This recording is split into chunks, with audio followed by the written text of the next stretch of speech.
భగవద్గీత సారం 18 అధ్యాయాలు సంక్షిప్తంగాలో 4 అధ్యాయాలు తెలుసుకున్నామండి. ఇప్పుడు 5వ అధ్యాయం కర్మ సన్యాస యోగం. 5వ అధ్యాయం 29 శ్లోకాలు. 3వ అధ్యాయంలో కర్మయోగాన్ని, 4వ దాంట్లో జ్ఞానయోగాన్ని శ్రీకృష్ణుడు చెప్పేసరికి ఆ రెండింటిలో తనకు ఏది యోగ్యమో తేల్చుకోలేక శ్రీకృష్ణుడినే చెప్పమంటాడు.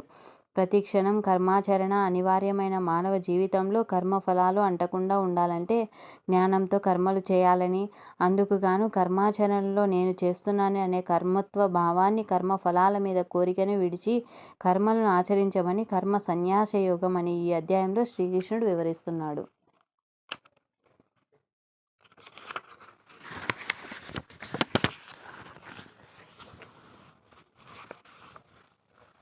కర్మ సన్యాస యోగం.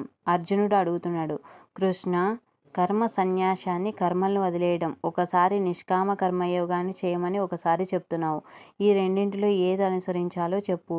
శ్రీకృష్ణుడు చెప్తున్నాడు, అర్జున, కర్మ సన్యాసం, నిష్కామ కర్మయోగం ఈ రెండు కూడా శ్రేష్టమైనవే. కానీ వీటిలో నిష్కామ కర్మయోగమే ఉత్తమం. ఎవడైతే రాగద్వేషాలు లేకుండా ఉంటాడో వాడే నిజమైన సన్యాసి. సన్యాసం అంటే కేవలం బయట వేసుకునే వస్త్రం కాదు, అది అంతరంగికమైన ఐశ్వర్యం. ప్రారబ్ధంగా కలిగే మంచి చెడ్డలతో వాడు తటస్థంగా ఉంటాడు. ద్వంద్వాలలో సమచిత్తం కలవాడు వాడే నిత్య సన్యాసి. బయట చూసేందుకు సంసారంలో ఉన్నా, కర్మలు చేస్తూ ఉన్నా కూడా వాడు కర్మ సన్యాసే. కర్మయోగి కాకుండా కర్మ సన్యాసి కావడం కష్టం. నిష్కామ కర్మయోగి అయి సన్యసించేవాడే బ్రహ్మ జ్ఞానాన్ని సులభంగా పొందుతాడు. జ్ఞానయోగులు పొందే ఫలాన్ని కర్మయోగులు పొందుతారు. ఈ రెండింటికి భేదం లేదు అని గ్రహించిన వాడే నిజమైన జ్ఞాని. తాను ఏమీ చేయడం లేదు. కర్మయోగి చూసినా, వినినా, తాకినా, వాసన చూసినా, నిద్రించినా, శ్వాసించినా, మాట్లాడుతున్నా, ఇలా ఏది చేసినా ఆయా ఇంద్రియాలే వాటి విషయాలను అవి చేస్తున్నాయి కానీ తాను ఏమీ చేయడం లేదని భావిస్తూ ఉంటాడు. పాపం అంటుకోదు.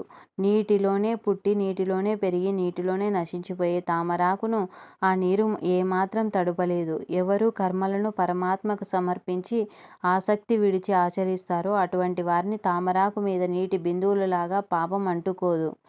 శరీరంలో సుఖంగా ఉంటాడు. యోగులు ఫలాపేక్షను, కర్మత్వాన్ని, అహంకారాన్ని వదిలి మనసు, శరీరం, బుద్ధి, ఇంద్రియాలతో చిత్తశుద్ధి కోసమే కర్మలు చేస్తారు. ఈ కర్మలను తాను చేయాలని కూడా మనస్సుకు రానియడు. కర్మ చేయాలనే ప్రోద్బలమే ఉండదు. తొమ్మిది ద్వారాలు గల ఈ శరీరంలో సుఖంగా ఉంటాడు. ఆత్మ ప్రేరణలు కాగలవు.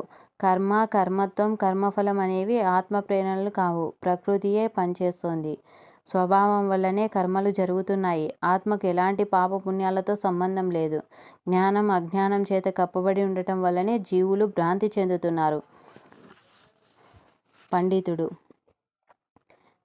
విద్యా వినయ సంపన్నే బ్రాహ్మణే గవిహస్తిని శుని చైవ స్వపాకే చ పండితః సమదర్శినః.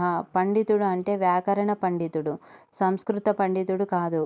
విద్యతో, వినయంతో కూడుకున్న బ్రాహ్మణుడైన అంటే నిర్గుణ ప్రకాశకుడు, అందరినీ ఆత్మస్వరూపంగా సమానంగా చూసేవాడిని పండితుడు అంటారు. శుద్ధ సాత్విక గుణ సంపన్నమైన ఆవు లాంటి వారైనా, సాత్విక గుణ ప్రధానమైన ఏనుగు లాంటి వారైనా, రజోగుణం కలిగిన కుక్క లాంటి వారైనా, కుక్క మాంసం వండుకుని తినే అత్యంత తమోగుణం కలిగిన చండాలుడైనా, ఏ గుణం కలిగిన వారైనా పండితుడికి సమానమే. అదేవిధంగా మనిషి అయినా, ఆవు, ఏనుగు, కుక్క లాంటి జంతువులైనా అందరినీ, అన్నింటినీ సమదృష్టితో చూడగలిగేవాడి పండితుడు. ఆ విధంగా సకల ప్రాణకోటిని సమానంగా చూడలేనివాడు పామరుడు. ఇప్పుడు చెప్పిన సమస్థితి సాధించాలంటే కృష్ణుడు ఇలా చెప్తున్నాడు.